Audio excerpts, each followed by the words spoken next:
ৰাম ৰাম বন্ধু বান্ধৱীসকল, আপোনালোকেও মোৰ নিচিনা এনেকৈ ইনকিউবেটৰ মেচিন বনাই কম পইচাতে পোৱালি উলিয়াব পাৰিব।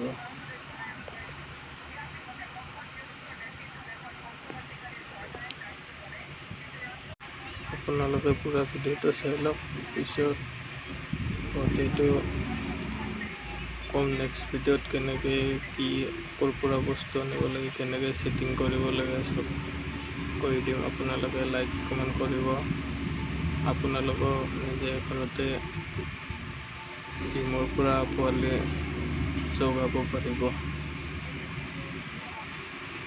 নতুনকৈ চেনেলটো খুলিছোঁ, ভালকৈ নাজানিব পাৰে, আপোনালোকে শিকাই দিব কিবা ভুল হ'লে, আৰু লাইক কমেণ্ট শ্বেয়াৰ কৰিব, আৰু আপোনালোকে ভিডিঅ'টো কমপ্লিট চাব। Bye bye.